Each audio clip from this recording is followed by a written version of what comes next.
हाँ ठीक है। तो नाउ अब हमको आगे बढ़ना है। हमने जैसे पहले पहले क्लासेस में ये देखा था कि सेल इंजरी के बारे में देखा था कि सेल इंजरी क्या होती है। फिर हमने देखा था एक रिवर्सिबल सेल इंजरी होती है और एक इरिवर्सिबल सेल इंजरी होती है। तो रिवर्सिबल सेल इंजरी के अंदर हमने देखा था तमाम चीज़ें थी, और इरिवर्सिबल सेल इंजरी के अंदर फिर दो चीज़ें आती हैं, एक आती है एपोप्टोसिस और एक आती है नेक्रोसिस।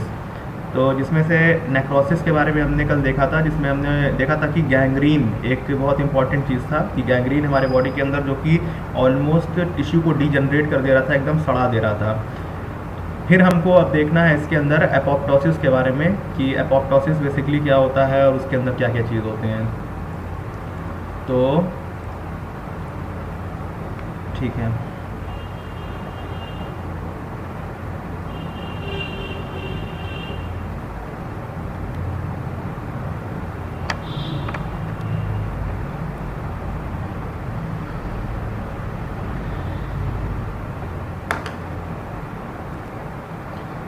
ठीक है। तो हमको बात करनी है एपोप्टोसिस की।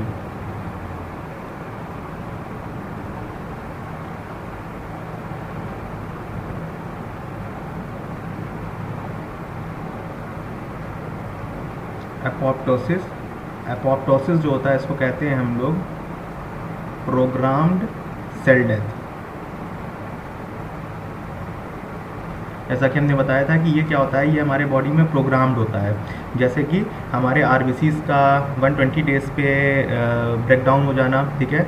और एंडोमेट्रियम वॉल जो होती है यूट्रस में, उसका 28 डेज़ पे मेंस्ट्रुएशन साइकिल के दौरान क्या हो जाना कि ब्रेक करके बॉडी से बाहर निकल जाना। तो ये सारी चीज़ें क्या होती हैं, प्रोग्राम्ड होती हैं सेल के अंदर। प्रोग्राम यानी कि ये अपने आप काम करती है, हमें किसी की ज़रूरत नहीं पड़ेगी, ये हमारे बॉडी में सब कुछ प्रोग्राम्ड होती है। जैसे कि हमारी स्किन की लेयर होती है, वो शट ऑफ कर जाती है कुछ दिन पर। म्यूकोसल मेम्ब्रेन होती है, वो डैमेज होकर उस रप्चर हो जाती है, नई मेम्ब्रेन्स का फॉर्मेशन हो जाता है। इसीलिए कहा जाता है इसको प्रोग्राम्ड सेल डेथ, मतलब कि इसका होना ही होना है, चाहे आप जैसे भी रहो, जिस कंडीशन में रहो, ये काम जो है हमारी बॉडी में होता ही है। तो एपोप्टोसिस जो होता है बेसिकली, इसको हम लोग कहते हैं फॉलिंग ऑफ। क्या कहते हैं? फॉलिंग ऑफ, मतलब कि गिर जाना किसी चीज़ का, कोई चीज़ जो है वो फॉल कर जा रही है, गिर जा रही है।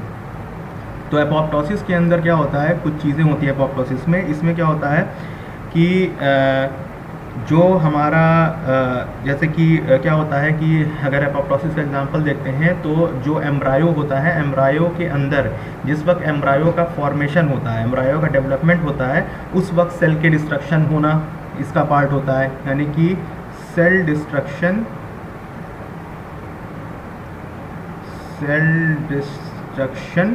During development of embryo,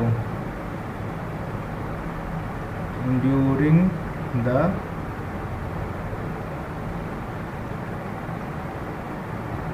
development of embryo. यानी जिस वक्त एम्ब्रायो क्या होता है, डेवलप होता है, उस वक्त सेल के डिस्ट्रॉय होना, वो भी हमारा एपोप्टोसिस होता है। एंडोमेट्रियम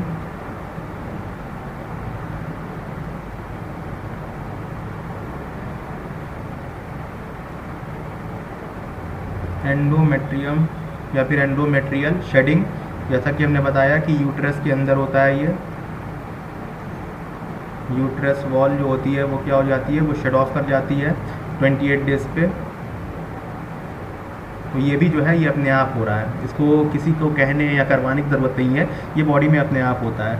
या फिर हमारा नॉर्मल जो सेल डिस्ट्रक्शन होता है, नॉर्मल सेल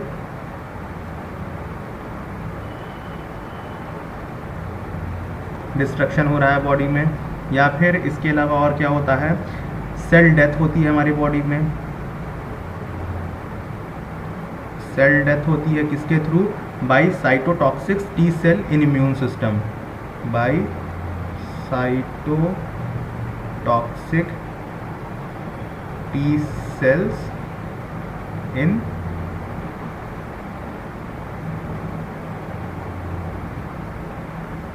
इम्यून सिस्टम। यानी इम्यून सिस्टम के अंदर जो साइटोटॉक्सिक टी सेल्स होते हैं, वो क्या करते हैं, वो सेल की डेथ करवाते हैं। और एक चीज़ और होता है इसके अंदर, डिप्लीशन होता है। डिप्लीशन, इसके अंदर CD4 और टी सेल्स का एड्स के अंदर। जब एड्स होता है तो एड्स के अंदर क्या होता है, डिप्लीशन ऑफ CD4 और साथ में टी सेल्स इन एड्स। यानी कि बेसिकली जैसे कि हमने बताया कि एक होता है नेक्रोसिस और एक होता है एपोप्टोसिस। तो हमने बताया था कि एपोप्टोसिस एक होती है प्रोग्राम सेल डेथ, इसको बोलते हैं हम लोग क्या, इसको कहते हैं हम लोग सेल सुसाइड, सेल सुसाइड। और ये जो होता है ये नॉन एडॉप्टेबल होता है, नॉन एडॉप्टेबल। नॉन एडॉप्टेबल का मतलब क्या होता है कि जब एपोप्टोसिस होगा तो इसमें बॉडी जो है वो अपने आप को एडॉप्ट नहीं कर पाती है, ठीक है। नेक्रोसिस के अंदर बॉडी क्या करती है, अपने आप को एडॉप्ट कर लेती है, लेकिन एपोप्टोसिस में बॉडी जो है वो अपने आप को एडॉप्ट नहीं कर पाती है। एडॉप्टेशन मतलब क्या होता है कि जैसे कोई चीज़ प्रॉब्लम हुई तो हमारी बॉडी क्या करती है, उस चीज़ को, प्रॉब्लम को टैकल करके और बॉडी की मॉर्फोलॉजी को चेंज करती है। तो एपोप्टोसिस जो होती है वो क्या होती है, वो नॉन एडॉप्टेबल होती है, ठीक है। तो एपोप्टोसिस क्या होती है, ये नॉन एडॉप्टेबल होती है, इसे बॉडी एडॉप्ट नहीं कर पाती है। इसमें क्या है, सेल्स का डेथ होना ज़रूरी है, डेथ होती ही होती है सेल्स की। तो एपोप्टोसिस में क्या होता है ना कि एक पाथवे चलता है। एपोप्टोसिस जो होता है उसमें एक पर्टिकुलर पाथवे चलता है, पाथवे। तो वो पाथवे जो है ये थोड़ा सा सेलुलर और मॉलिक्यूलर लेवल की बात हो जाएगी, सेलुलर एंड मॉलिक्यूलर लेवल पे हम बात करेंगे पाथवे के बारे में। तो इसके बारे में थोड़ा सा देखना है कि वो पाथवे कैसे चलता है।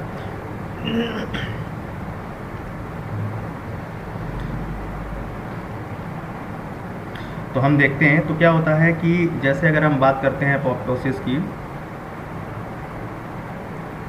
एपोप्टोसिस की बात कर रहे हैं तो एपोप्टोसिस जो होता है इसमें बेसिकली क्या होते हैं, दो पाथवे चलते हैं। एक होता है इसके अंदर एक्सट्रिंसिक पाथवे,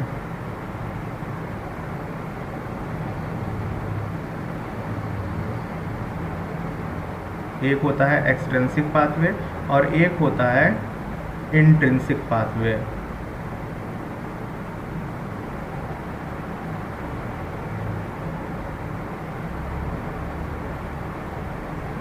ठीक है, दो तरह के पाथवे चलते हैं, एक एक्सट्रिंसिक और एक इंट्रिंसिक पाथवे। तो वही हमको देखना है कि एक्सट्रिंसिक पाथवे और इंट्रिंसिक पाथवे दोनों के अंदर होता क्या क्या है। तो जैसे इसमें बनाते हैं एक स्ट्रक्चर, ये सपोज करो एक सेल है, ठीक है, ये एक सेल के बारे में हम दिखा रहे हैं। ये क्या है, एक सेल है,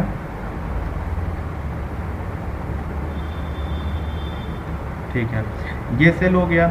अब इसके अंदर कमाल रहता है एक फैस लिगैंड का, एक होता है फैस लिगैंड, इसका कमाल होता है, FAS कहा जाता है, फैस इसको कहा जाता है, एक तरह का लिगैंड होता है। ये क्या होता है, जो फैस होता है ये डेथ रिसेप्टर होता है बॉडी में,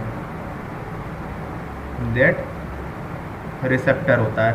तो जैसे कि हमने बताया था कि हमारी बॉडी के अंदर जो सारे काम होते हैं वो सारे किसी ना किसी रिसेप्टर के थ्रू क्या होते हैं, मेडिएटेड होते हैं। तो एक हमने देखा कि एक एक्सट्रिंसिक पाथवे होता है और एक हमने इंट्रिंसिक पाथवे देखना है इस एपोप्टोसिस के अंदर में। तो इसमें हम लोग देख रहे थे कि सबसे पहले एक्सट्रिंसिक पाथवे, तो सपोज करो कि ये हमारा सेल है, तो सेल के अंदर फैस नाम का एक डेथ रिसेप्टर होता है, ठीक है। सपोज करो यहाँ पे इस तरह से ये एक है, ये इस तरह से, ये क्या है, ये डेथ लिगैंड है फैस करके। तो इसमें क्या होता है कि ये जो डेथ रिसेप्टर होता है, जब इसके ऊपर तुम्हारा जो लिगैंड रहता है फैस, वो आके अटैच होता है, इस पर क्या होगा, ये अटैच होगा तो ये जो रिसेप्टर जो है ये एक्टिवेट होता है। रिसेप्टर का एक्टिवेट होना ज़रूरी है। तो जो फैस लिगैंड जो है, जैसे बाहर से वो कोई जो डेथ लिगैंड, डेथ मॉलिक्यूल होते हैं, वो आके जब इस पर अटैच करेंगे तो ये रिसेप्टर जो है ये क्या होता है, ये एक्टिवेट होता है। जब ये रिसेप्टर एक्टिवेट होता है तो ये अपने अंदर डिस्क नाम के प्रोटीन को क्या करता है, एक्टिवेट करता है, ठीक है। डिस्क नाम का प्रोटीन होता है, इसको एक्टिवेट करता है। अब ये डिस्क क्या होता है, ये होता है death induced signalling complex, death induced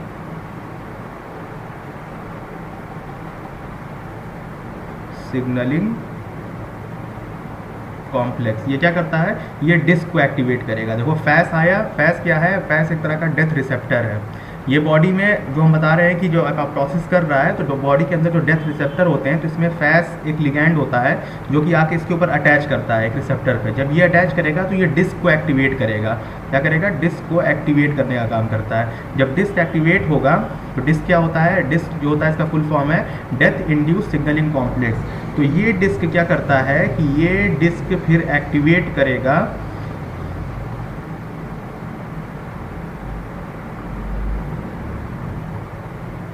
कैस्पेस 8 को, यानी ये डिस्क जो है ये एक्टिवेट करेगा किसको? कैस्पेस 8 को एक्टिवेट करेगा। ठीक है, तो अब कैस्पेस क्या होता है? अगर कैस्पेस को देखते हैं तो कैस्पेस का फुल फॉर्म होता है सिस्टीन डिपेंडेंट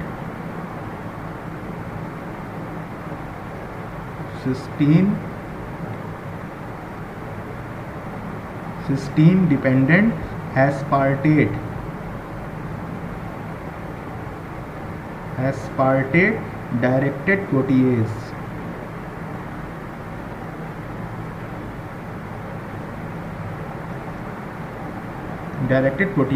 ये होता है कैस्पेस। तो ये क्या करेगा कि ये डिस्क जो है ये कैस्पेस 8 को एक्टिवेट करेगा, और उसके बाद फिर ये जो कैस्पेस 8 है, ये कैस्पेस 8 क्या करेगा कि ये एक्टिवेट करता है किसको? कैस्पेस 3 को। कैस्पेस 3 को एक्टिवेट करेगा, और ये जो कैस्पेस 3 होता है, फिर यही कैस्पेस 3 जो है फर्दर क्या करता है? बॉडी के अंदर फैगोसाइटोसिस यानी मैक्रोफेजेस का एक्टिवेशन करवाता है। ये जो कैस्पेस 3 होता है ये क्या करवाएगा? फैगोसाइटोसिस या फिर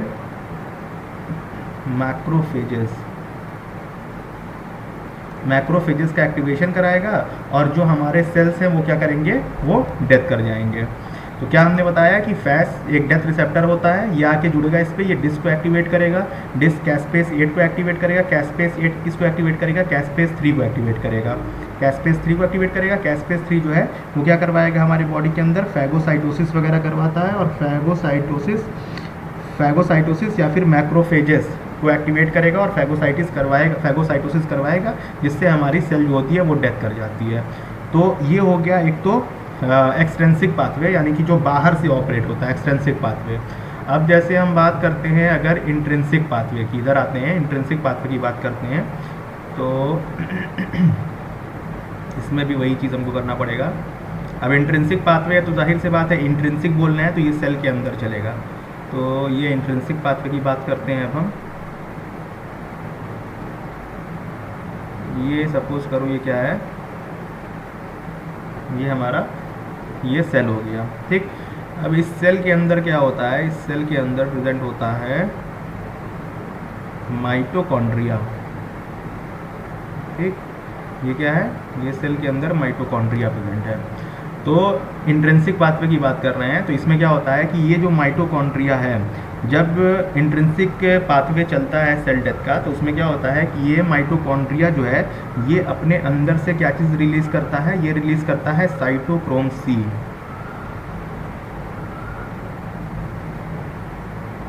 क्या रिलीज़ करेगा? साइटोक्रोम सी रिलीज़ करेगा। अब ये जो साइटोक्रोम सी है, ये साइटोक्रोम सी जो होता है, ये साइटोक्रोम सी प्लस एक और प्रोटीन होता है, इसको हम लोग बोलते हैं एपैफ। ठीक है, एपैफ प्रोटीन होता है, एपैफ 1 कहा जाता है इसको, और एक होता है यहाँ पे आता है कैस्पेज 9। ये तीनों क्या करते हैं कि ये पैफ प्रोटीन हो गया, ठीक है, साइटोक्रोम सी हो गया, और कैस्पेस 9। यही डिफरेंस है कि यहाँ पे कैस्पेस 9 है और यहाँ पे कैस्पेस 8 है। ये तीनों क्या करते हैं कि ये तीनों जो हैं ये मिलकर एक चीज़ बनाते हैं, इसको हम लोग कहते हैं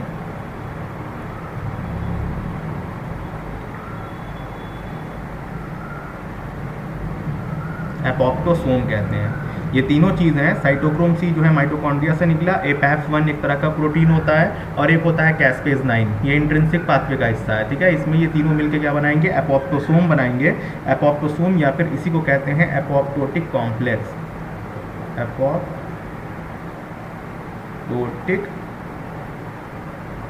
कॉम्प्लेक्स कहते हैं। ये एपोप्टोटिक कॉम्प्लेक्स बनाएंगे। और ये बनाने के बाद ये जब बना लेगा तो ये कुछ दिखने में इस तरह से रहता है, ये ऐसे बनाता है, ऐसे होता है, ये दिखने में कुछ इस तरह से होता है। ये होते हैं एपोप्टोजोम या फिर एपोप्टोटिक कॉम्प्लेक्स। एपोप्टोटिक कॉम्प्लेक्स का मतलब क्या होता है कि ये क्या करवाएंगे, ये सेल के अंदर सेल डेथ कराने का काम करवा रहे हैं, तो ये एपोप्टोसोम है। अब ये एपोप्टोसोम जो है ये क्या करेगा, ये फिर से फर्दर कैस्पेस 3 को ही एक्टिवेट करेगा। ठीक है, देखो दोनों में एक ही चीज़ हो रही है, यहाँ पे कैस्पेस 8 से कैस्पेस 3 बन रहा है और यहाँ कैस्पेस 9 साइटोक्रोम और एपैफ1 जो है इनके थ्रू क्या बन रहा है, कैस्पेस 3 का फॉर्मेशन हो रहा है। तो दोनों लमसम एक ही जैसा है, लेकिन फाइनली क्या चीज़ हो रहा है, कैस्पेस 3 का एक्टिवेशन हो रहा है। और ये कैस्पेस 3 जो है यही क्या करवा रहा है, फैगोसाइटोसिस कर रहा है और मैक्रोफेज का एक्टिवेशन कर रहा है। और ये एक्टिवेशन कराने के लिए ये किस चीज़ को यूज़ करता है, प्रोटीएजेस।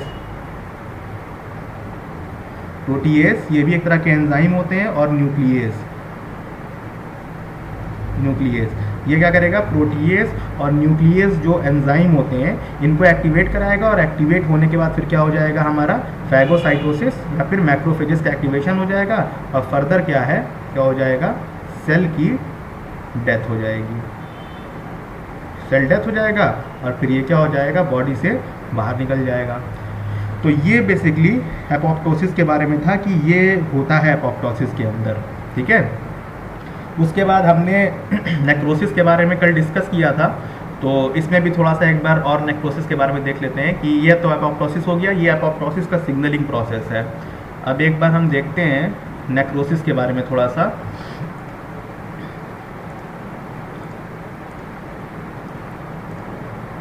ठीक है, एक बार थोड़ा सा नेक्रोसिस को एक बार और देख लेते हैं।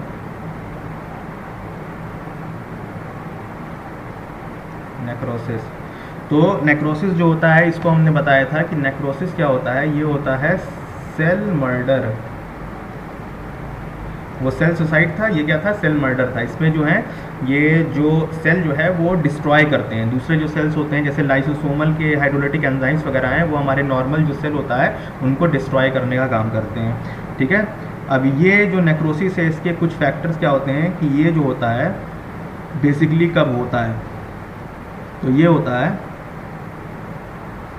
अकर्स ड्यूरिंग इंजरी, यानी जब इंजरी होती है तो इंजरी के दौरान होता है। और इसमें जो किलिंग सिग्नल्स निकलते हैं, मतलब इसमें जो सिग्नल्स मिलता है ना, तो ये किलिंग सिग्नल जो होते हैं ये हमेशा दूसरे सेल देते हैं। तो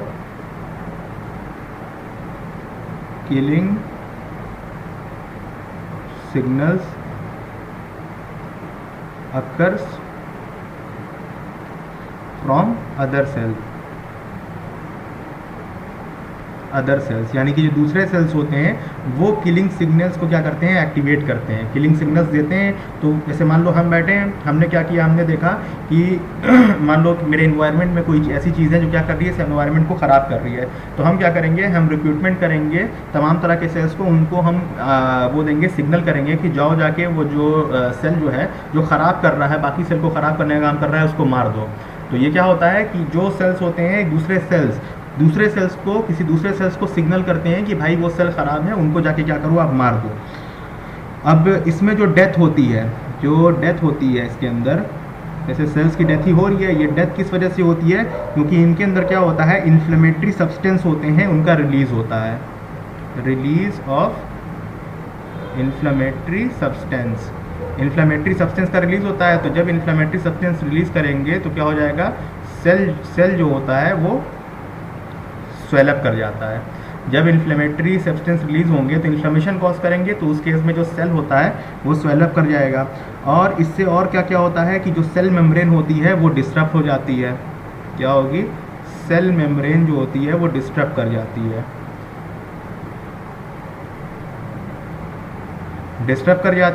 और डिस्टर्ब करने की वजह से जो सेल मेम्ब्रेन की इंटीग्रिटी है वो क्या हो जाती है, लॉस कर जाती है, वो अपनी इंटीग्रिटी को खो देती है, यानी लॉस ऑफ इंटीग्रिटी।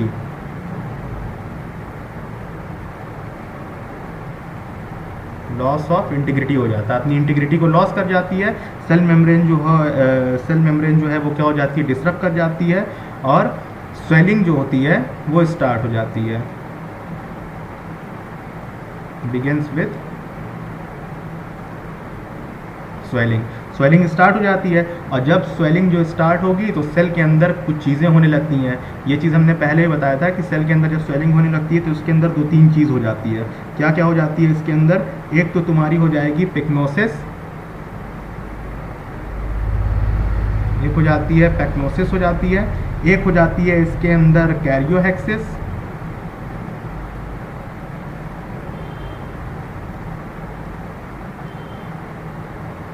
और एक हो जाती है इसमें कैरोलिसिस। ये 3 चीज़ हो जाती है, जिसके बारे में हमने तीनों के बारे में पहले भी डिस्कस कर लिया है कि पैक्नोसिस के अंदर क्या हो जाता है कि इसके अंदर जो क्रोमेटिड्स होते हैं इनका कंडेंसेशन हो जाता है। क्या होता है? कंडेंसेशन ऑफ क्रोमेटिड्स हो जाता है। क्रोमेटिड्स यानी जो क्रोमेटिड्स होते हैं उनका कंडेंसेशन हो जाता है। इसी के तहत कैरियोहेक्सिस हो जाता है। इसमें क्या है कि इसमें फ्रैगमेंटेशन होता है न्यूक्लियस का, फ्रैगमेंटेशन हो जाता है ऑफ न्यूक्लियस। और एक होता है कैरियोलिसिस। कैरियोलिसिस में क्या होता है? डिसोल्यूशन हो जाता है साइटोप्लाज्म का।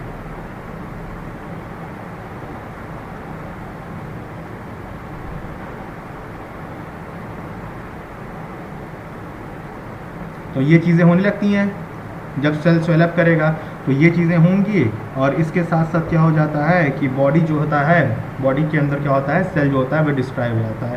ये सारे क्या करते हैं? मिलकर सेल डेथ कॉज करते हैं, सेल डेथ। जैसा कि हमने इसका एग्जाम्पल बहुत बढ़िया किसमें देखा था? गैंग्रीन में। जब लास्ट वीडियो में हम देख रहे थे तो हमने गैंग्रीन में इसका बहुत बढ़िया एग्जाम्पल देखा था कि ये हो जाता है। अब इसके अंदर नेक्रोसिस के अंदर क्या होता है कि कुछ इसके फीचर्स होते हैं। फीचर्स की जैसे बात करते हैं कि नेक्रोसिस के अंदर जैसे क्या क्या होता है, तो इसमें कुछ चीज़ें होती हैं। जैसे कि इसमें क्या होता है कि वेसिकल्स का फॉर्मेशन नहीं होता है। पहली बात तो नो वेसिकल फॉर्मेशन, वेसिकल्स का फॉर्मेशन नहीं होता है इसके अंदर, ठीक है। इसमें जो सेल होती है उसकी कंप्लीट लिसिस हो जाती है, यानी कि इसके अंदर कंप्लीट लिसिस हो रही है सेल की। सेल जो है वो कम्प्लीटली क्या कर जा रहा है? टूट जा रहा है, लाइज कर जा रहा है। इसके अलावा इसके अंदर इन्फ्लेमेशन होता है। हमने देखा ही कि सेल स्वेलअप कर जा रहा है, इन्फ्लेमेशन हो जाता है। और बेसिकली क्या होता है कि इसके अंदर एनर्जी की रिक्वायरमेंट नहीं होती है, तो no energy required, no energy required, energy की रिक्वायरमेंट नहीं होती है इसके अंदर। तो इस तरह से जो सेल है हमारा वो क्या होता है? डिस्ट्रॉय कर जाता है। एक एपोप्टोसिस हमने बताया, प्रोग्राम सेल डेथ, और एक हमने नेक्रोसिस बताया जो कि हमने पिछले वीडियो के अंदर भी डिस्कस किया हुआ था।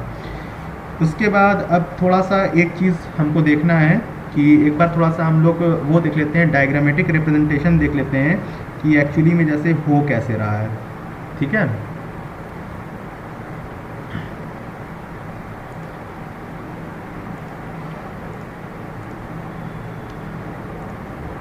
एक बार डायग्रामेटिक रिप्रेजेंटेशन देख लेते हैं।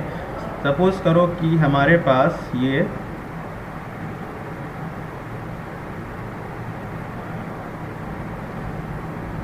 क्या है? नॉर्मल सेल है, ठीक है। सपोज करो ये हमारे पास नॉर्मल सेल है।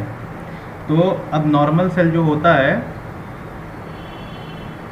एक सेकेंड, ठीक है, ये सपोज करो क्या है कि ये हमारे पास नॉर्मल सेल है। अब इस नॉर्मल सेल के अंदर हमको एक तरफ देखना है कि नेक्रोसिस हो रहा है और एक तरफ हो रहा है एपोप्टोसिस। एक तरफ नेक्रोसिस हो रहा है और एक तरफ एपोप्टोसिस हो रहा है। तो दोनों के अंदर क्या क्या हो रहा है वही हमको देखना है कि नॉर्मल सेल है तो अगर एपोप्टोसिस हो रहा है और नेक्रोसिस हो रहा है तो दोनों के अंदर क्या क्या बेसिकली हो रहा है। तो सबसे पहले नेक्रोसिस की बात करते हैं। नेक्रोसिस के अंदर देखो क्या होता है कि इसके अंदर सबसे पहले सपोज करो ये सेल है, ये सेल जो है ये थोड़ा सा अपना स्ट्रक्चर जो है सेल का ये चेंज होने लगता है थोड़ा बहुत, और स्ट्रक्चर चेंज होने लगता है और इसके अंदर ब्लेब्स का फॉर्मेशन होने लगता है, मतलब इसके अंदर बबलिंग टाइप की होने लगती है जिसको हम लोग कहते हैं ब्लेब्स, ठीक है। इसमें क्या होगा? ब्लेब्स का फॉर्मेशन होने लगता है। ब्लेब्स मतलब क्या होता है कि छोटे छोटे बबल्स का फॉर्मेशन होने लगता है। तो नेक्स्ट स्टेप में क्या होता है कि जो सेल है उसके अंदर इस तरह से ब्लेब्स का फॉर्मेशन हो जाएगा। देखो ऐसे ये इस तरह से ब्लेब्स का फॉर्मेशन होने लगता है सेल के अंदर, सेल के बाहर सॉरी, ब्लेब्स का फॉर्मेशन होने लगता है। बाकी सेल के अंदर ये सेल ऑर्गेनल्स वगैरह तो ये तमाम तरह के प्रेजेंट ही होते हैं। तो ये क्या है, ये सेल के अंदर इस तरह से ब्लेब का फॉर्मेशन हो रहा है। ये जो है ये कहलाते हैं ब्लेब्स। और यहीं पे देखो सेल जो है वो स्वेल भी कर रहा है धीरे धीरे। क्या हो रहा है, स्वेलिंग भी हो रही है सेल की। इस तरह से हुआ। उसके बाद स्वेलिंग करने के बाद फिर क्या होता है कि ऑलमोस्ट सेल जो होता है वो धीरे धीरे क्या करता है, रप्चर कर जाता है। सेल जो है रप्चर करके और डिफरेंट पार्ट्स के अंदर ये ब्रेक कर जाता है। यानी जो सेल है वो क्या करेगा, रप्चर कर जाएगा।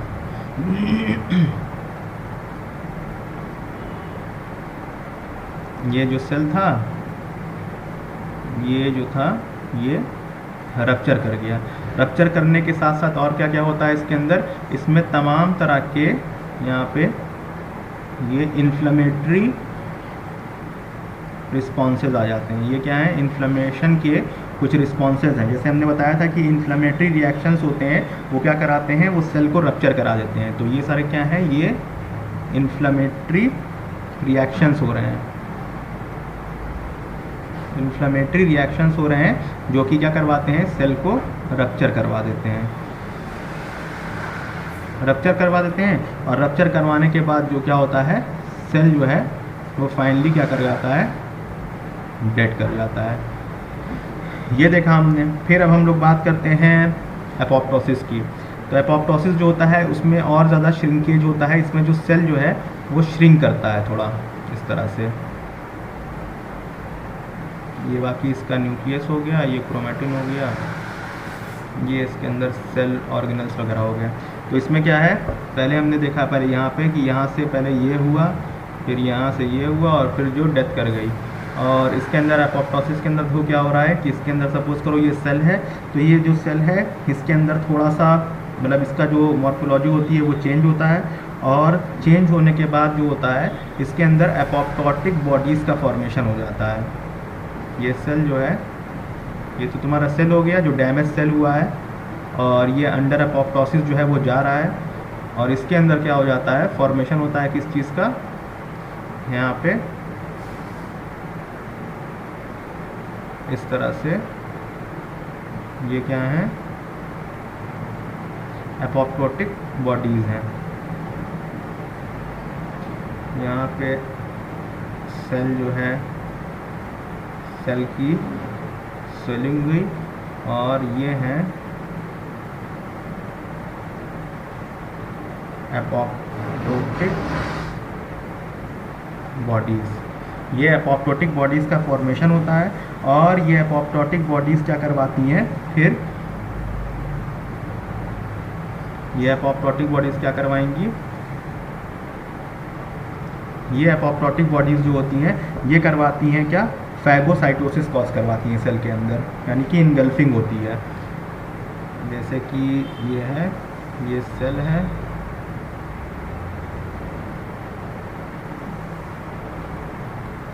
ठीक है, और यहाँ पे सेल है, ये क्या हो जाएगा, फैगोसाइटोसिस हो जाती है। और फैगोसाइटोसिस किसकी वजह से होती है, ये मैक्रोफेजेस की वजह से, मैक्रोफेजेस की वजह से इसके अंदर क्या हो जाती है, फैगोसाइटोसिस।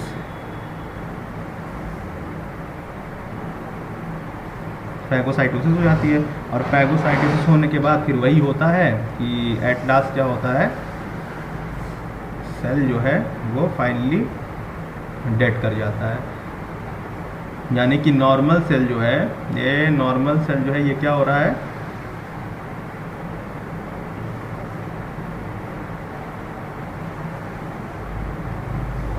सेल डेथ कॉज कर रहा है फाइनली।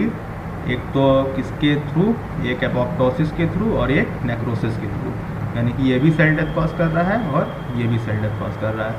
तो ये था एपोप्टोसिस और नेक्रोसिस के बारे में कि ये इरिवर्सिबल सेल इंजरी के अंदर दोनों आता है, एपोप्टोसिस और नेक्रोसिस। तो हमने एपोप्टोसिस भी देखा, काफ़ी डिटेल में कैसे हुआ, और उसका जो सिग्नलिंग प्रोसेस था वो भी हमने बताया कि उसके अंदर कैसे एक्टिवेशन होता है, ये फास्ट लिगैंड एक्टिवेट होता है, वो डिस्क को एक्टिवेट करता है, फिर कैस्पेज एक्टिवेट होता है, उधर से साइटोक्रोम सी जो है वो एपैफ1 के साथ मिलकर एपोप्टोसोम बनाता है, और फिर दोनों जो है लास्ट में कैस्पेज को एक्टिवेट करके बॉडी के अंदर क्या करवाते हैं, फैगोसाइटोसिस करवाते हैं, यानी कि सेल को घुटने का काम करते हैं, सेल इनगल्फिंग करवाएंगे, और फिर जो सेल होता है वो डेड करवाता है मैक्रोफेजेस की तरह से। वही चीज़ हमने इसमें भी एक्सप्लेन किया फिगर के थ्रू कि नेक्रोसिस के अंदर ब्लैक्स का फॉर्मेशन होता है, एपोप्टोसिस के अंदर भी स्वेलिंग होती है, और इसके अंदर एपोप्टोटिक बॉडीज़ यानी कि एपोप्टोटिक बॉडीज़ जो हम बात किया था यहाँ पे, ये क्या थे यहाँ पे अभी जो एपोप्टोटिक बॉडीज़ थी वो क्या था, एपोप्टोजोम का फॉर्मेशन होता था ना, एपोप्टोजोम या फिर एपोप्टोटिक कॉम्प्लेक्स, ये होते हैं एपोप्टोटिक कॉम्प्लेक्स या फिर एपोप्टोजोम, ये इनका फॉर्मेशन होता है। और ये क्या करेंगे, ये बॉडी के अंदर फिर मैक्रोफेजेस का एक्टिवेशन करवाएंगे, और ये मैक्रोफेजेस जो है ये फैगोसाइटोसिस करवाएंगे, और लास्टली जो है वो सेल हो जाता है डेड। तो ये हमने पढ़ा था रिवर्सिबल और अनरिवर्सिबल सेल इंजरी का पार्ट था, और ये ऑलमोस्ट लास्ट टॉपिक है रिवर्सिबल और इरिवर्सिबल सेल इंजरी का, क्योंकि इसके बाद फिर हम कुछ बचा हुआ पार्ट जो था इसका इन्फ्लेमेशन का पार्ट था, वो भी हम इसी तरह से इसे पूरा करवा देंगे। तो ठीक है, और इसे भी एक बार देख लेना सही से, नोट्स वगैरह लेते रहना, और बाकी जो नोट्स है वो तो हम ग्रुप में शेयर कर ही देंगे, ठीक है। तो अब चलते हैं इन्फ्लेमेशन पे। Thank you.